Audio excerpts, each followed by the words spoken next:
What happens when a man who can buy anything is served a dish of disrespect? Buckle up, Dark Stories fans, because this tale of rage and redemption will leave you speechless. Julian Hayes, the CEO of a billion-dollar tech empire, was flying first class on Sovereign Airlines' most prestigious route. He expected perfection, but what he got was a plate of moldy food and a side of condescending smirks from the crew. 9 minutes later, in a storm of fury, he did the unthinkable. He fired the entire airline crew on the spot. But this isn't a simple story of a rich man's rage. It's a tale of hidden motives, viral outrage, and a brutal lesson in karma that would threaten to bring his entire empire crashing down. Hold on tight, because this story takes a twist you won't see coming. The air in first class aboard Sovereign Airlines Flight 7, a non-stop from New York to London, was a carefully curated symphony of privilege. It smelled of expensive leather, muted perfume, and the faint clean scent of recycled air chilled to a precise 68 degrees Fahrenheit. For Julian Hayes, founder and CEO of the tech behemoth Nexus Innovations, this was his office, his sanctuary, his gilded cage at 35,000 feet. At 42, he had the kind of wealth that didn't just whisper, it roared. His face, a handsome, angular sculpture of ambition, had graced the cover of Forbes and Time. He was a titan, a visionary, a black man who had shattered every ceiling placed above him and built a skyscraper in its place. Julian was a man of routine, of meticulous, almost obsessive detail. His suit, a bespoke Tom Ford, was wrinkle-free. The documents in his slim leather briefcase were arranged by urgency. Even his pre-ordered meal was a testament to his control, a seared ahi tuna salad with a light vinaigrette, no onions. It was a meal he'd had 100 times on this exact flight. It was predictable. It was safe. Control was the currency of his life. It had bought him everything he owned. The lead flight attendant, Patricia, approached his pod with a smile that was technically perfect, but held no warmth.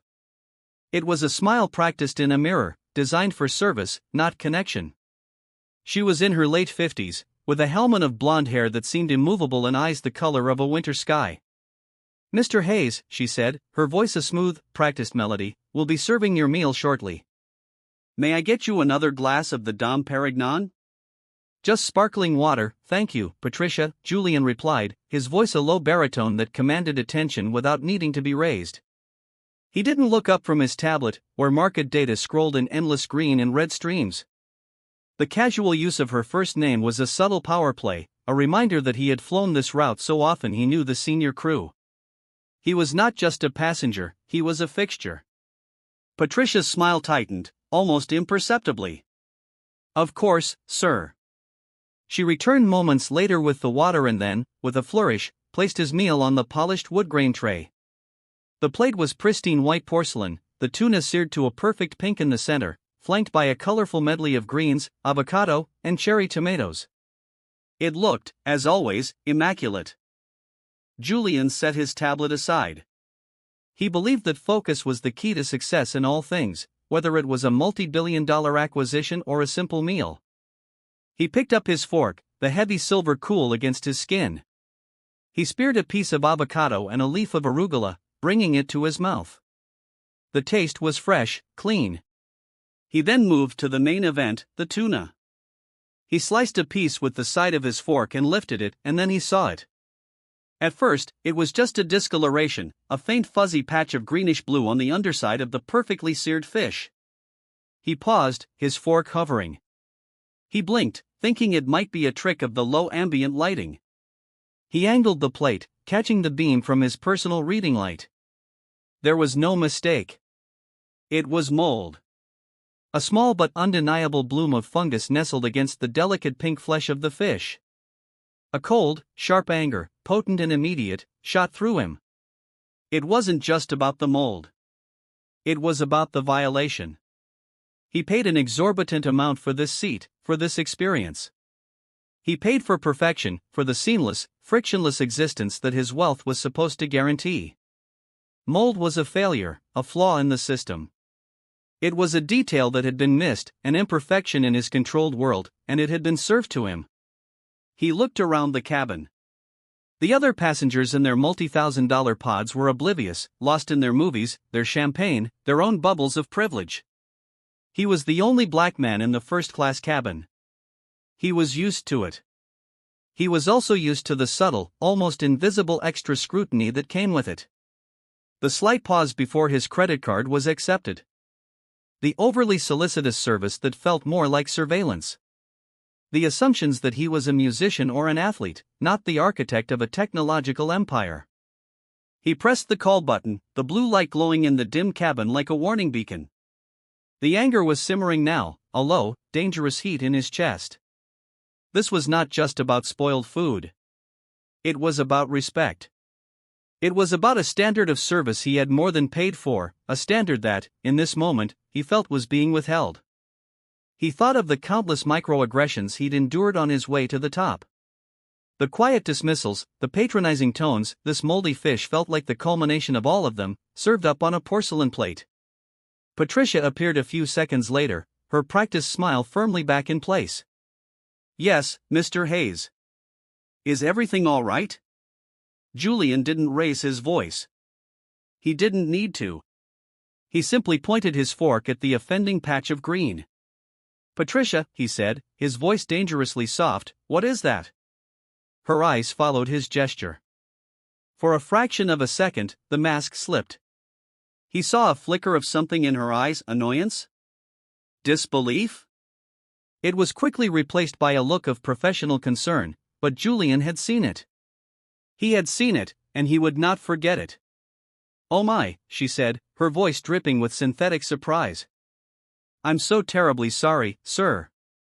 It seems there's a blemish on the fish." "A blemish?" The word was so dismissive, so belittling, it was like a spark on dry tinder. The simmering anger in Julian's chest began to boil. "A blemish," he repeated, his voice still quiet, but now laced with steel. "Patricia, that is not a blemish. That is mold. You have served me moldy food in a $10,000 seat. I'd like to know how that happens." The drama had begun. The curtain had risen on a stage at 35,000 feet. And Julian Hayes was about to give the performance of a lifetime. The other passengers were still in their own worlds, but soon the entire cabin, and then the world, would be watching. The 9 minutes that would change everything had just begun to tick away. Dark Stories fans, can you guess what happens next? This is about to get explosive. Patricia's face hardened, the professional veneer cracking under the intensity of Julian's stare. The synthetic sweetness in her voice curdled into something defensive. "Sir, I assure you, our food is prepared to the highest standards. It's probably just a bit of seasoning that looks unusual under the cabin lighting." She reached for the plate, but Julian placed his hand over it, a gesture that was both a stop sign and a claim of evidence. His fingers were long and elegant, but they rested on the porcelain with an undeniable weight of power. "Don't insult my intelligence, Patricia," he said, the softness in his voice gone, replaced by a cutting edge. "I know what mold is, and I know what condescension is. Get your purser." The word purser hung in the air, a clear escalation. Patricia's jaw clenched. She was the lead flight attendant, the queen of this metal tube, accustomed to de-escalating, to placating, to managing the whims of the wealthy. But Julian wasn't whimsical. He was offended, and his offense was a force of nature. She gave a stiff nod and turned, her movements clipped and angry. A younger flight attendant, Maria, who had been observing from the galley, looked on with wide, nervous eyes. The hush in the first-class cabin was no longer serene. It was tense. A few passengers had lowered their noise-canceling headphones, sensing a shift in the atmosphere. A minute later, Patricia returned with the purser, a man named Clark. He was a tall, thin man with a weary air, as if he'd seen every possible permutation of passenger complaint and was tired of all of them.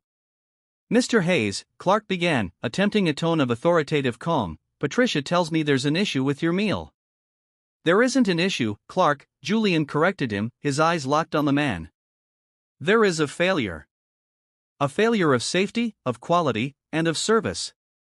This airline, your airline, served me moldy food that is unfit for consumption." He lifted his hand from the plate, revealing the fuzzy green patch in all its glory. "Explain this to me." Clark leaned in, squinting. He straightened up, a flicker of genuine surprise on his face. "I see, sir. On behalf of Sovereign Airlines, I do apologize. This is completely unacceptable. Let me get you a fresh meal immediately. And of course, this entire meal service will be on us." It was the standard response: the script, acknowledge, apologize, offer a token. But to Julian, it was salt in the wound. "On you?" Julian let out a short, incredulous laugh that was devoid of humor. It was a sharp, bitter sound.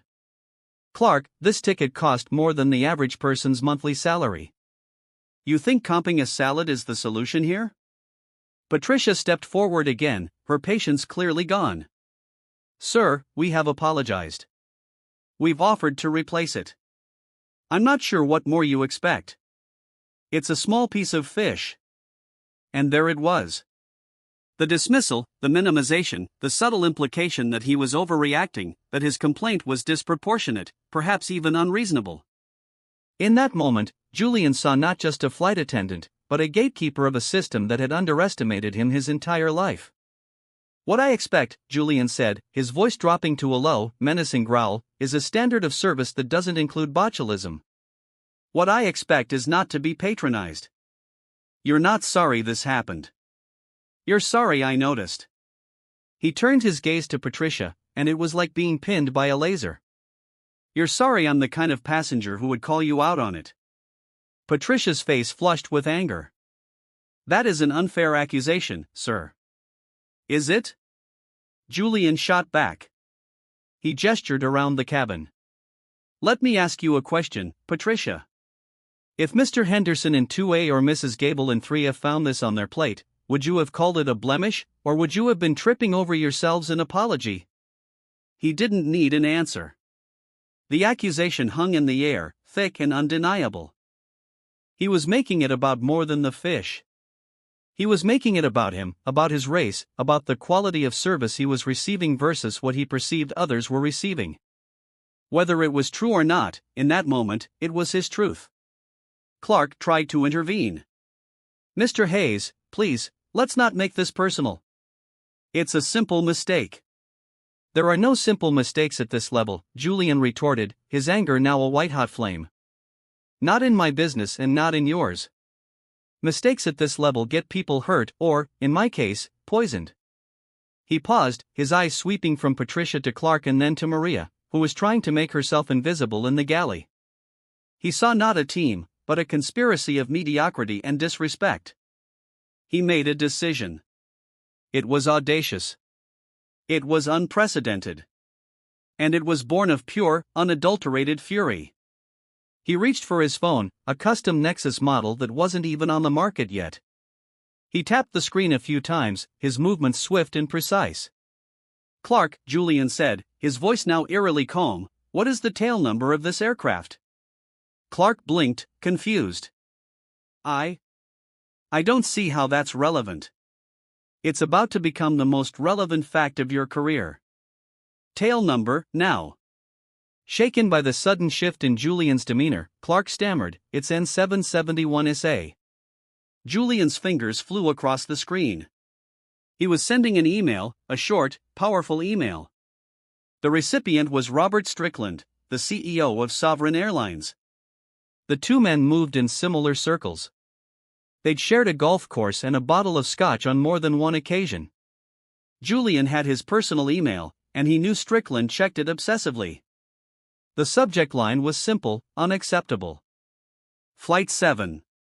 The body of the email was even simpler: "Robert, your crew on N771SA just served me moldy food and then insulted my intelligence. I've attached a photo. I sit on the board of the consortium that holds a 12% stake in your airline. As of this moment, consider the entire crew of this flight terminated for cause.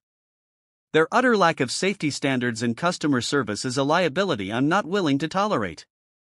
We'll discuss the severance packages on Monday. Julian." He hit send. The whole process, from the moment Patricia had first dismissed him to the sending of the email, had taken less than 9 minutes. He looked up at the crew. A smug, triumphant smile touched his lips. It was a cruel smile, but he felt he had earned the right to it. "Consider this your 2-week notice," he said, the calm in his voice more chilling than any shout. "Effective immediately, all of you." Patricia's mouth fell open. Clark stared, his face ashen. Maria, the young flight attendant, gasped, her hand flying to her mouth. "You can't do that," Patricia whispered, her voice trembling with a mixture of rage and fear. "I just did," Julian replied, leaning back in his seat. He picked up his tablet and, with a dismissive air, resumed scrolling through his market data as if nothing had happened. He had dropped a bomb from 35,000 feet, and now he was simply waiting to see the mushroom cloud. The gilded cage had become a courtroom, and he had appointed himself judge, jury, and executioner. The silence that followed Julian's declaration was more profound than the drone of the engines. It was a vacuum, sucking the air out of the first-class cabin. Patricia's face, which had been flushed with anger, was now a ghastly, chalky white. Clark stood frozen, his mouth opening and closing silently like a fish on a deck. Only Maria seemed capable of sound, a small, strangled sob escaping her lips. "You're insane," Patricia finally hissed, her voice a venomous whisper. "You are a passenger. You have no authority here." Julian didn't even look up from his tablet. "I have 12% of the authority, Patricia, and my authority just spoke to your CEO. Check your corporate email when we land. Or don't. The result is the same." The finality in his tone was absolute. He had closed the case, but the fallout was just beginning. A man in the adjacent pod, a silver-haired executive type who had been watching the drama unfold over the rim of his champagne flute, leaned over. "I say, is that really necessary? It was just a spot of mold, wasn't it?" Julian turned his head slowly, his eyes cold. "And you are?" "Arthur Penhaligon," the man said, puffing out his chest slightly. "Penhaligon Textiles." "Mr. Penhaligon," Julian said, his voice dripping with condescension, "when your textiles start giving people food poisoning, feel free to manage your quality control as you see fit. This is my business." He gestured vaguely, encompassing not just the airline, but the entire sphere of his influence. Penhaligon recoiled as if struck, slumping back into his seat and quickly raising his glass to his lips. He was used to being the most important man in the room. He had just been reminded, brutally, that he wasn't. The shockwave was spreading. In the galley, Clark was speaking frantically into the cockpit intercom, his voice a low, panicked murmur. Patricia was leaning against a counter, her hands trembling. Maria was openly crying now, her shoulders shaking. She was barely 25. This was her dream job, and it was evaporating in midair because of a piece of fish. Julian felt a flicker of something in his chest. It wasn't regret. Not yet. It was satisfaction. A deep, primal satisfaction at having exercised his power so completely, at having shattered the composure of those who had disrespected him. He had been underestimated, and he had responded with overwhelming force. It was the story of his life, the principle that had guided his ascent: never let an insult stand. Never let a weakness show. But as he glanced at the tear-streaked face of the young flight attendant, a different feeling pricked at the edges of his consciousness. It was a faint, almost imperceptible twinge of something. Collateral damage. He crushed it down. They were a team. They had failed as a team. They would be punished as a team. It was simple. A woman in a seat across the aisle, who had been watching the entire exchange with a keen, intelligent expression, now unbuckled her seatbelt and stood up. She was in her 30s, with sharp features and a no-nonsense air. She walked over to Julian's pod. "Mr. Hayes," she said, her voice calm and measured, "my name is Sarah Jensen. I'm a journalist with the New York Times." Julian's eyes narrowed. Of course, the one flight where his temper flared, and there was a reporter from the Times not 10 feet away. "I hope you're enjoying your flight, Miss Jensen," he said noncommittally. "It's certainly become more eventful," she replied, her gaze unwavering. "You understand that what just happened is a story. A very big story. A black CEO fires an entire airline crew mid-flight. The optics are complex. The optics are simple, Julian countered, his tone hardening. A customer received dangerously substandard service and took decisive action through the proper corporate channels. By sending an email to the CEO and firing them on the spot? Sarah raised an eyebrow. Some might call that a gross abuse of power. Others might call it justice. My job is to find out which it is. Do you have a comment? Julian stared at her for a long moment. He knew he was on the record. He knew that whatever he said next would be dissected and analyzed by millions of people. The satisfaction he had felt moments before was beginning to be replaced by a cold, strategic calculation. He had won the battle, but the war for the narrative was just about to begin. My comment, he said carefully, is that Nexus Innovations was built on a foundation of zero tolerance for failure. I apply that same standard to every company I invest in. Sovereign airlines failed that standard today in a way that put a passenger's health at risk. The individuals responsible have been held accountable. That's the story. It was a good statement, corporate, decisive, and devoid of the raw emotion that had fueled his actions. Sarah Jensen nodded slowly, her expression unreadable. And what about the flight attendant who was crying? Was she also responsible? The question hit its mark. The image of Maria's distraught face flashed in his mind.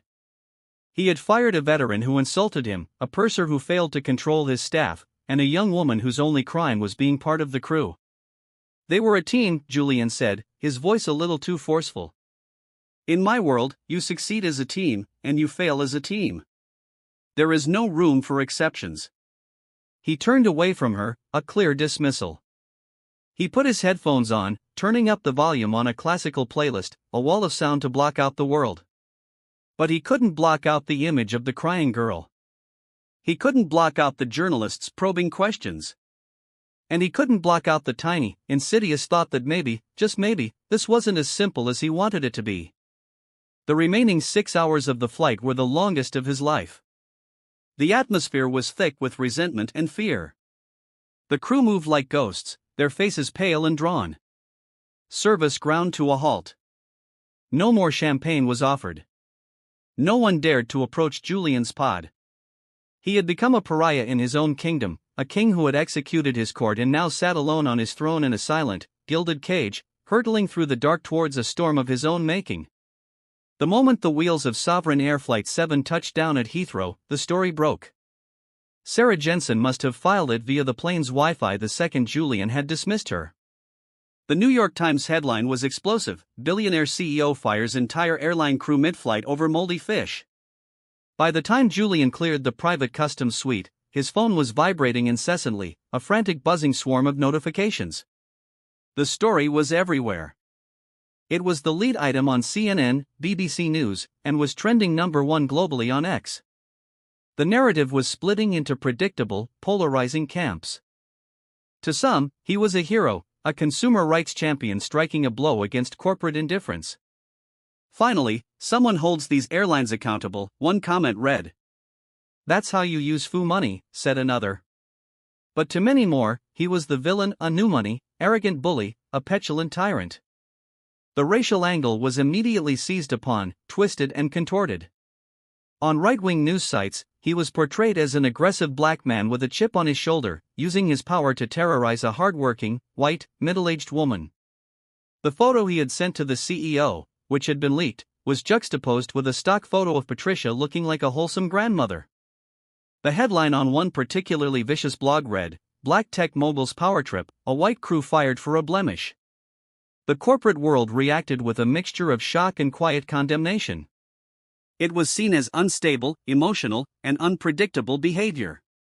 The board of Nexus Innovations, his own company, called an emergency virtual meeting. "Julian, what the hell were you thinking?" demanded Marcus Thorne, the oldest and most influential board member. His image on Julian's screen was grainy, but his disapproval was crystal clear.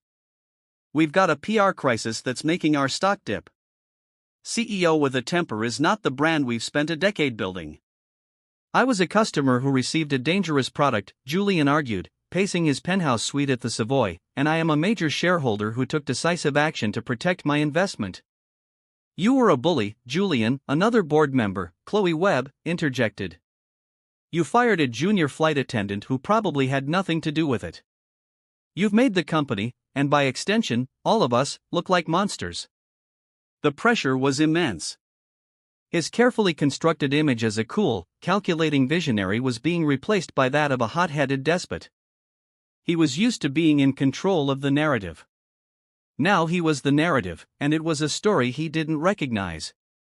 Meanwhile, Sovereign Airlines was in full panic mode. Their initial response was a mealy-mouthed statement about investigating an in-flight incident, but public pressure was mounting. A union representing flight attendants was calling for a boycott of the airline and a formal investigation into Julian's unprecedented and dangerous abuse of a passenger investor role.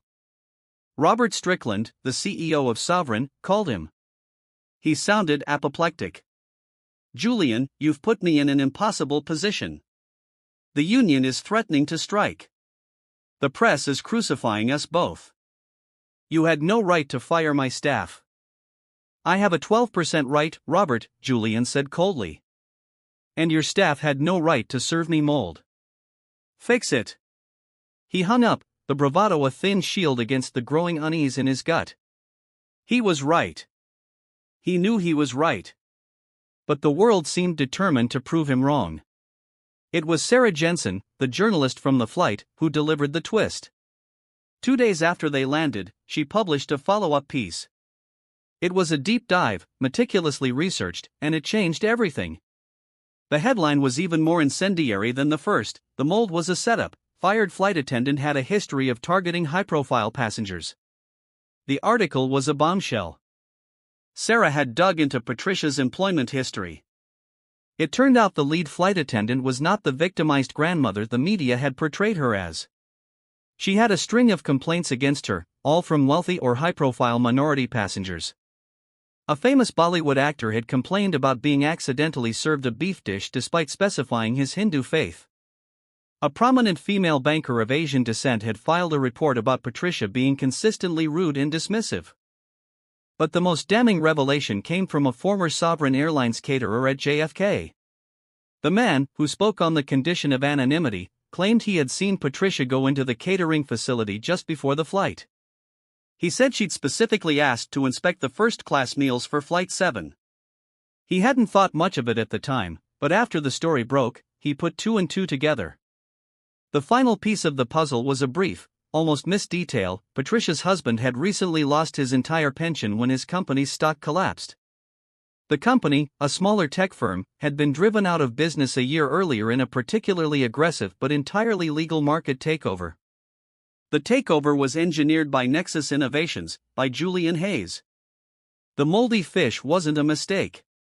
It wasn't a failure of quality control. It was a deliberate act of sabotage.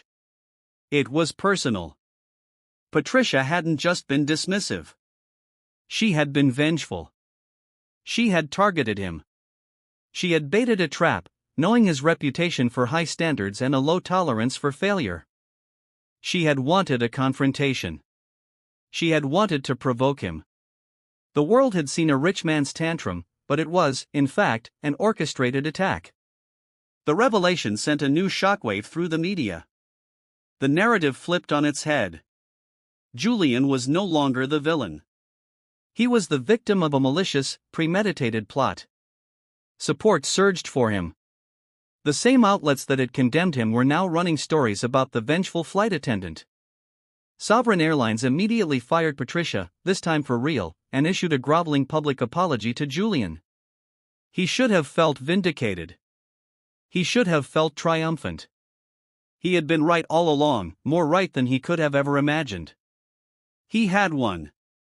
But as he stood in his silent hotel suite, looking out over the grey London skyline, he felt a profound and unsettling coldness spread through him. He hadn't known any of this when he had fired them.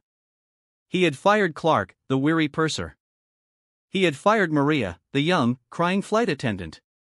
He had ruined their careers, their lives, based on his own raw, unchecked fury. His decision had been based on arrogance and anger, not on the facts. The fact that he had been, by sheer dumb luck, correct in his assessment of Patricia's malice didn't feel like a victory. It felt like a terrifying coincidence. It meant that his rage, his abuse of power, had been accidentally justified. It didn't absolve him. In a strange, sickening way, it made it worse. The hard karma he had so casually dispensed was now circling back, but not in the way he expected. It wasn't coming from the outside world, which was now cheering him on. It was coming from within. It was the chilling realization that he had acted like a tyrant, and the universe had, by some cruel twist of fate, rearranged itself to prove him right, and that was a more terrifying thought than any bad press. The public exoneration was swift and absolute. Julian Hayes was no longer the villain of the story. He was the savvy, albeit ruthless, protagonist who had sniffed out a corporate saboteur. #StandWithHayes started trending. Sovereign Airlines, desperate to staunch the bleeding, offered him a lifetime of free first-class travel anywhere in the world, an offer he publicly and icily declined. His board, which had been on the verge of revolt, was now praising his decisive instincts. He was on top of the world again. But it was a hollow, desolate peak. The twist had saved his reputation, but it had shattered his self-perception. He kept replaying the scene in his mind, not with satisfaction, but with a growing sense of horror. He hadn't been a master strategist uncovering a plot. He had been an angry man who had lashed out with disproportionate force, and the shrapnel had hit everyone in the vicinity. The first ricochet of karma came in the form of an email. It wasn't from a lawyer or a reporter. It was from Maria, the young flight attendant. Her name in his inbox made his stomach clench. He had expected a lawsuit, a demand, a threat. But the email was something far worse. It was polite. Subject: regarding Flight 7. Dear Mr. Hayes, I am writing to you because I don't know what else to do. My name is Maria Sanchez. I was the junior flight attendant on your flight from New York to London last week. First, I want to apologize for what happened. The service you received was unacceptable, and I am ashamed to have been part of a crew that allowed it to happen. I saw the mold on the fish when Patricia was taking it to you. I should have said something, but I was new, and she was the lead. I was scared of her. That is not an excuse, but it is the truth. My silence makes me complicit, and for that, I am truly sorry. Because of my termination, I have lost my job, and my flight certification is under review. My dream since I was a little girl growing up in Queens was to fly. I worked 2 jobs through college to pay for my training. This was my first transatlantic route. I know you are a powerful man, and I know you were wronged by Patricia. I read the news. But Mr. Hayes, I am not Patricia. And neither was Clark. He was just a man trying to do his job, trying to de-escalate a situation he didn't understand. He has a family, a mortgage, a son in college. He's a good man. I don't expect you to give me my job back, but I am asking you, from one human being to another, to please consider making a statement that clarifies that the fault was not with the entire crew. Your words carry so much weight. Your single word, team, has ended our careers. Perhaps another word from you could give us a chance to start again. Thank you for your time. Sincerely, Maria Sanchez. Julian read the email 3 times. Each word was a small, sharp cut. I was scared of her. My silence makes me complicit. I am not Patricia. He remembered her face, streaked with tears. He had seen her not as a person, but as an extension of the woman who had insulted him. He had lumped her and the weary purser, Clark, into a single entity of failure and punished them all as one. His philosophy of succeed as a team, fail as a team, which sounded so strong and decisive in a boardroom, suddenly seemed like a blunt, clumsy instrument of cruelty. He tried to dismiss it. He tried to tell himself it was just emotional blackmail, but Maria's quiet dignity and her desperate, reasonable plea cut through his defenses. He had wielded his power like a cudgel, and he had shattered the lives of people who were, at worst, guilty of cowardice in the face of a difficult superior. The second ricochet was more public. Clark, the purser, gave an interview to a small, independent aviation blog. He didn't attack Julian. He didn't make excuses. He just told his story. He spoke of his 28 years with the airline, his pride in his work, the stress of the job. He admitted he should have handled the situation with Mr. Hayes better. He admitted he was intimidated. Then he said something that stopped Julian cold. "The thing is," Clark said, his voice heavy with exhaustion, "I've seen passengers like Mr. Hayes before. Powerful men who are so used to being disrespected, they see it everywhere, even when it's not there. They're like coiled springs. You make one wrong move, and they just explode. I don't think he's a bad man. I think he's a man who has been in a fight his whole life, and he doesn't know how to stop fighting. He doesn't know how to stop fighting." The line echoed in the vast, empty space of Julian's penthouse. Was that what he had become? A fighter so conditioned for battle that he saw every interaction as a potential skirmish, every slight as an act of war. He had fought his way out of poverty, fought his way through racist institutions, fought his way to the top of the corporate ladder. The fight was all he knew. But Clark's words suggested that the fight was now consuming him, blinding him to the nuances of the world, to the humanity of the people around him. The final, hardest blow of karma was internal. It came late one night as he stared at his own reflection in the dark glass of his window, the lights of London a glittering, indifferent backdrop. He had won. The world said so. He had been wronged and had emerged victorious. But he felt a profound, corrosive sense of shame. His rage hadn't been righteous. It had been egotistical. He hadn't been defending a principle. He had been defending his pride. The fact that his pride had been deliberately targeted by Patricia was irrelevant. His reaction was his own. He, Julian Hayes, the man of control, the master of strategy, had been played. Patricia had pushed a button, and he had reacted exactly as she had predicted. He had let his anger make him her puppet. He had fired an entire crew, not because they were a threat to his investment, but because they had made him feel small, disrespected, and powerless for a fleeting moment. And to reclaim his power, he had unleashed a devastating, life-altering punishment on them all. The discovery of Patricia's plot didn't make him a hero. It just made him a pawn who had been lucky enough to have his tantrum retroactively justified. The karma wasn't a public downfall. It wasn't a financial loss. It was the sickening, inescapable knowledge of his own fallibility. It was the mirror image of Clark's words staring back at him, a man who didn't know how to stop fighting. A man who had built an empire to protect himself, only to become a prisoner inside it. He picked up his phone. His fingers hovered over his contacts. He could call his PR team and issue a statement. He could have his lawyers wire Maria and Clark a settlement with a non-disclosure agreement. He could smooth it all over, manage the narrative, and move on. That was the old Julian's way. Instead, he scrolled down to a different name, Sarah Jensen, the journalist from the Times, the one who had started it all, and the one who had inadvertently revealed the truth. He pressed the call button. He knew what he had to do. It wasn't about winning anymore. It was about taking responsibility. It was about learning how to lay down his arms, even for a moment. "Miss Jensen," he said when she answered, his voice quiet but clear, "it's Julian Hayes. I was wrong. And I'd like to go on the record and tell you why." Julian's interview with Sarah Jensen was not conducted in a sterile office or a luxurious hotel suite.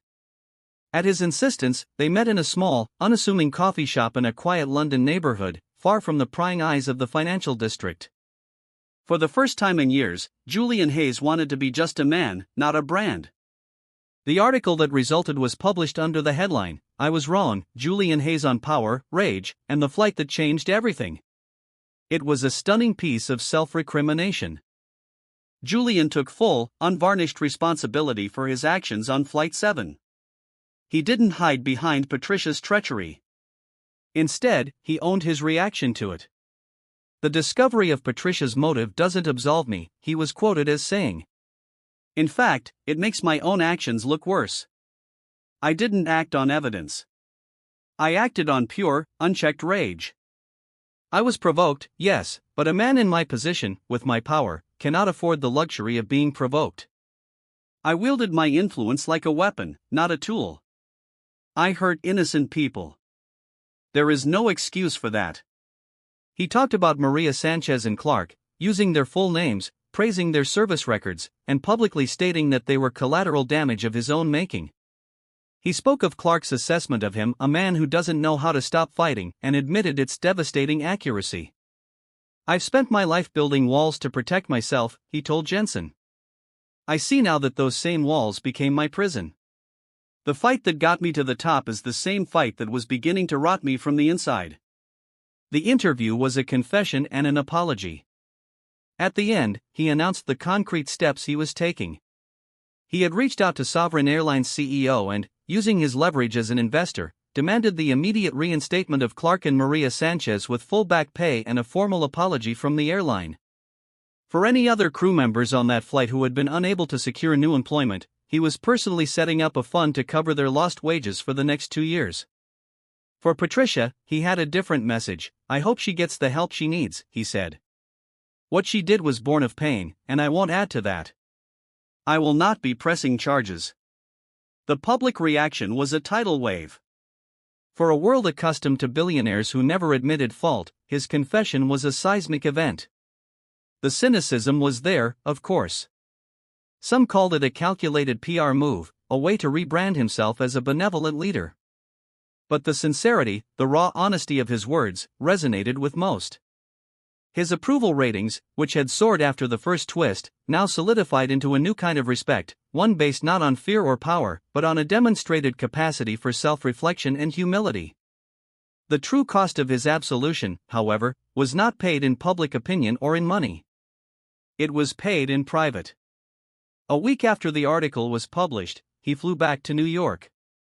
He didn't fly on a private jet. He booked a seat on a commercial flight in business class, not first.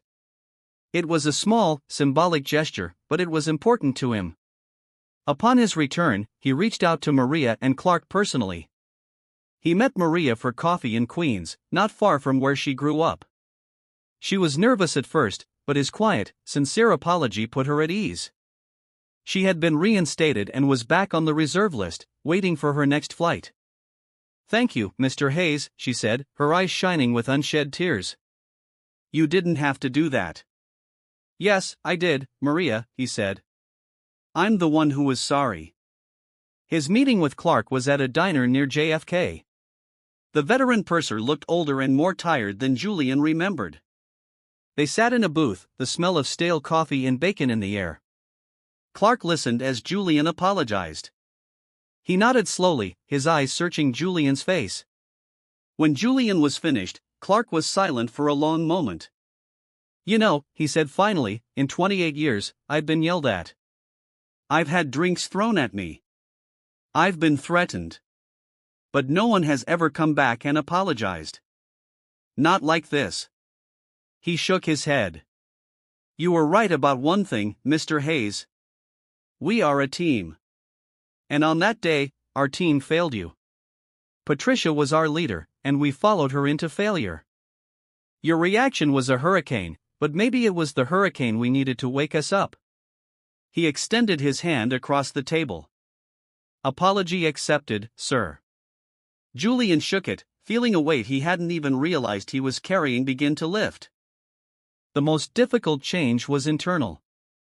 Julian started therapy. He began dismantling the walls he had spent a lifetime building. He started delegating more at Nexus, trusting his team, learning that control was not the only metric of success. He started listening more than he talked. He began to learn how to stop fighting. His empire didn't crumble. In fact, his new leadership style, tempered with a humility that had been unthinkable just months before, made his company stronger, more innovative, and a better place to work.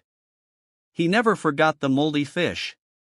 It became a strange, potent symbol for him, a reminder that the smallest flaw, the tiniest patch of rot, could be a symptom of a much deeper decay. And that true power wasn't the ability to punish, to fire, to destroy.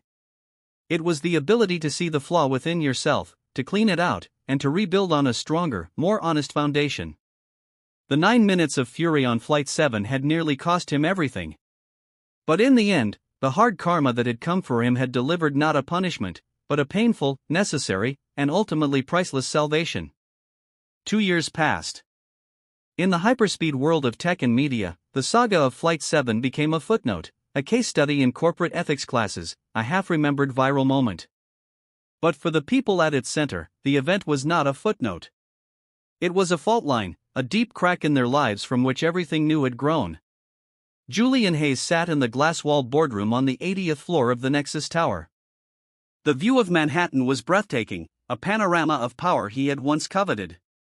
Now he mostly saw it as a collection of stories, a billion windows with a billion different lives behind them. Before him, a young, ferociously ambitious vice president named Caden was finishing a presentation.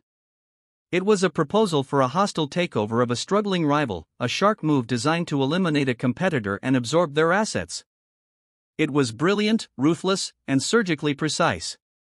It was exactly the kind of plan the old Julian would have greenlit with a predatory smile.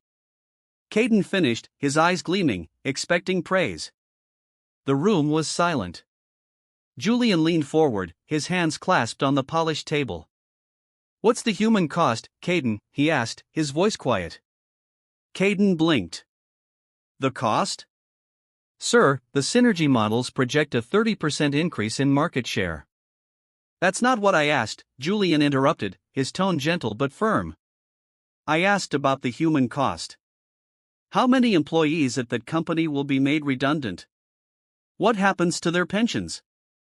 What happens to the town in Ohio where their main factory is the primary employer? Did you model that?" Caden was speechless. The other board members, a mix of old hands who remembered the hurricane and new ones who only knew this calmer, more deliberate Julian, watched intently. "Your plan is strategically sound but ethically hollow," Julian continued.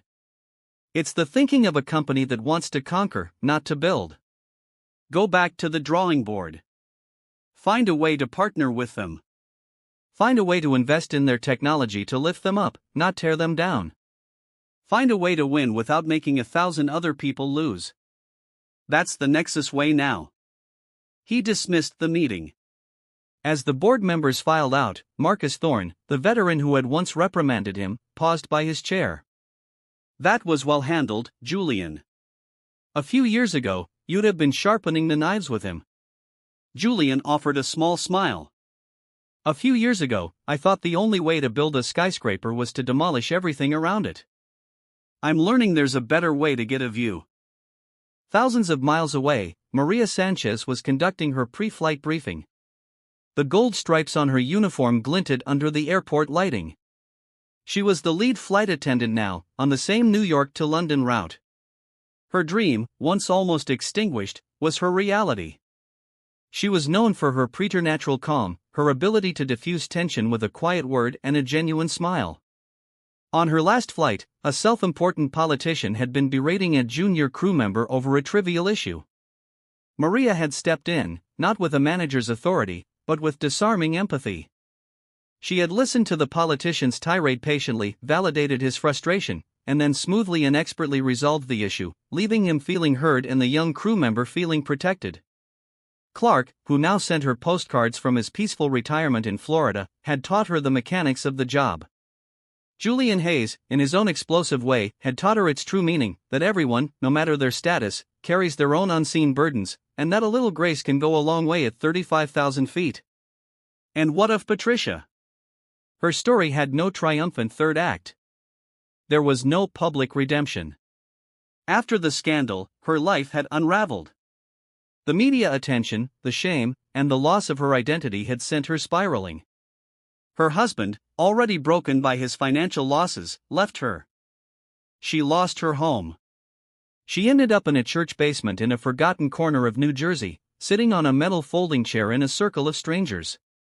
It was an anger management support group.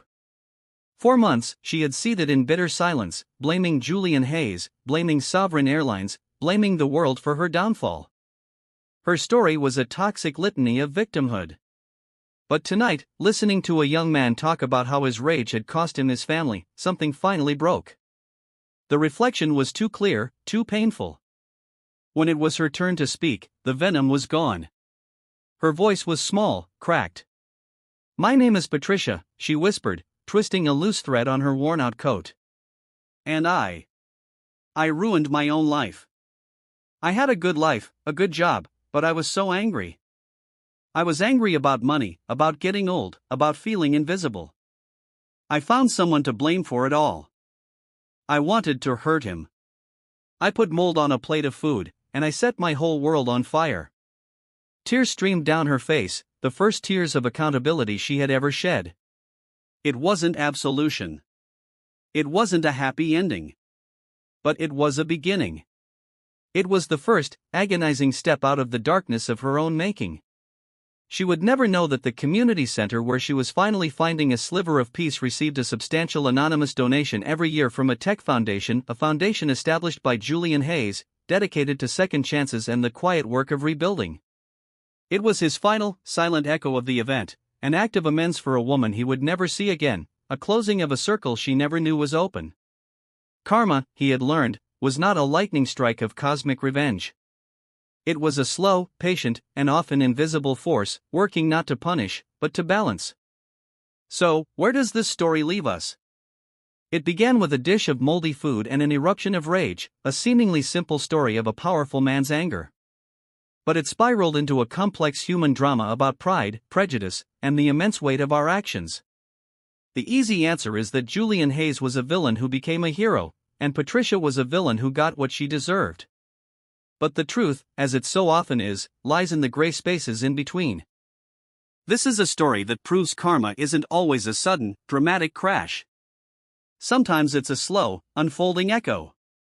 It was in Julian's painful journey from a vengeful tyrant to a self-aware leader. It was in Maria's quiet triumph and Clark's peaceful retirement. And it was in Patricia's lonely, agonizing first step toward accountability in a church basement. Julian's hard karma wasn't the public backlash. It was the chilling realization that he had acted like a monster and been accidentally proven right. His redemption wasn't found in a press release, but in the quiet, daily work of becoming a better man. What do you believe, Dark Stories fans? Can a single act of genuine remorse and accountability truly balance the scales? Can people really change, or do they just get better at managing the person they've always been? Let us know your thoughts in the comments below. If this story gave you something to think about, please hit that like button, share it with someone who appreciates a story with no easy answers, and make sure you subscribe to Dark Stories for more deep dives into the dramas that shape our world.